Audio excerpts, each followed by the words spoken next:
Isso acabou ontem, mas se tem algo que engaja muito mais os gestores municipais do que discutir sobre o futuro de cada cidade, é o que a Noite de Brasília tem a oferecer.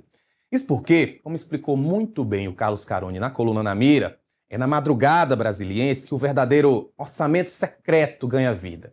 Regado aí a espumante, fendas provocantes e transações envolvendo altos valores. Eu falo isso porque o Caroni se infiltrou em dois dos eventos paralelos em que prefeitos, vereadores e secretários municipais buscavam aí outro tipo de apoio, outro tipo de emenda. Caroni, chega aí e me conta, que emendas são essas? Muito boa tarde. Boa tarde. Todas sensuais.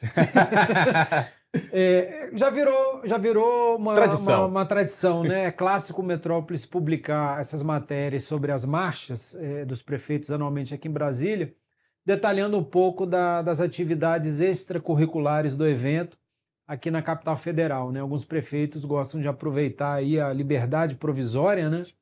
E curtir as noitadas aqui de Brasília em algumas das boates que são especializadas, né, em entretenimento adulto.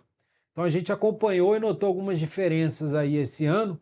Eles preferiram ir nesse ano para a beira do lago, restaurantes que ficam em ambientes badalados, e com isso as garotas também que prestam serviços noturnos lá, né, também foram. Então provocou essa movimentação ali na Orla do Lago ao longo dessa semana. Semana passada a gente tinha trazido aqui no Agora também uma matéria da coluna Na Mira em que se mostrava que uma das principais dessas boates acabou tendo um problema hidráulico, ela alagou inteira. Isso pode ser uma justificativa da mudança de endereço das festinhas?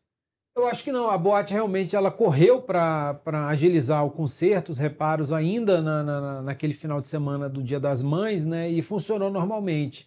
Eu acho que o que houve foi uma mudança de conceito mesmo e preferência desse pessoal em curtir em lugares mais abertos, mais arejados, e foi o que aconteceu, né? Tiveram algumas festas fechadas, mas o que bombou mesmo foram esses restaurantes, né? Então as meninas foram para lá, começaram a fazer as abordagens, os encontros, as negociações aconteciam e depois os encontros eram consumados. Carone, eu digo isso sem nenhuma ironia. É óbvio que é muito melhor ler sobre isso na sua coluna, porque você escreve sempre muito bem, faz toda uma descrição interessante. Mas já que a gente está aqui ao vivo, na TV, eu queria que você descrevesse o que é que você viu, então. O que é tão... o que é que te chama tanta atenção nessas festas? E pego mais ainda num ponto. Quanto é gasto? Óbvio que você não tem a quantia, não tem como saber, mas visivelmente é muita grana gastada. Deixa Então, muito dinheiro aqui em a Brasília. gente recebeu uma informação, a gente nem publicou isso na coluna, mas eu vou comentar aqui, acho que não tem problema. A gente identificou uma dessas comitivas que torrou R$ 100.000 na noite lá nessa boate que funciona no SIG, né? Então foram algumas garotas, muitas garrafas que eram descidas e no final a conta deu ali módicos R$ 100.000.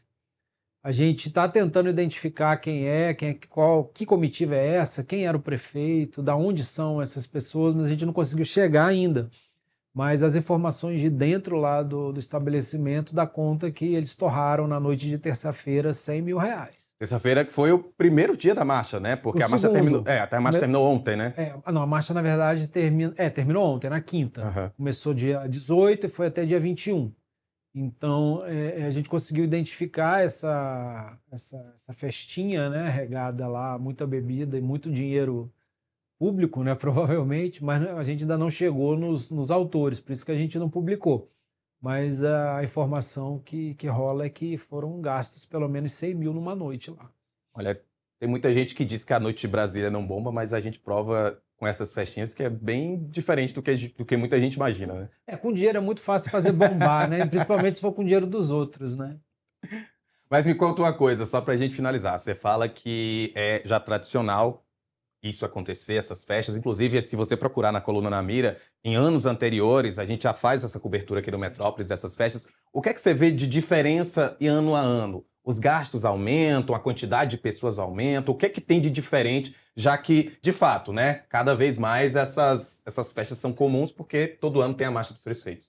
Esse ano, por incrível que pareça, algumas meninas reclamaram da questão do pechinchar, né? Dos prefeitos, os secretários, os vereadores pechincharam bastante queriam pagar 300, queriam pagar 500, algumas meninas queriam 2.500. Então, houve essa negociação esse ano. Alguns deles não estavam tão mão aberta, né? Então, essa questão chamou bastante atenção. E, obviamente, o uso agora de um artifício pelas boates sobre os motoristas de aplicativo. Esses caras foram muito bem remunerados pelas boates para levar as comitivas para curtir a noite lá, naquele ambiente.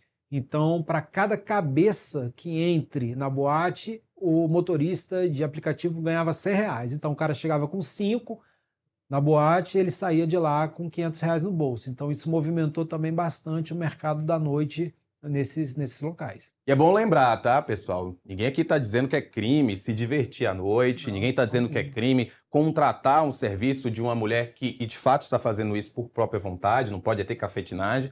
O que não pode é dinheiro público, e é isso também que a Coluna na Mira está de olho. Então, se você, prefeito, secretário, participou dessas festinhas, usou dinheiro público, saiba que o Carlos Taronde está de olho e você pode ficar na mira. Exatamente. Carlos, muito obrigado por participar com a gente de novo aqui no Agora Metrópolis.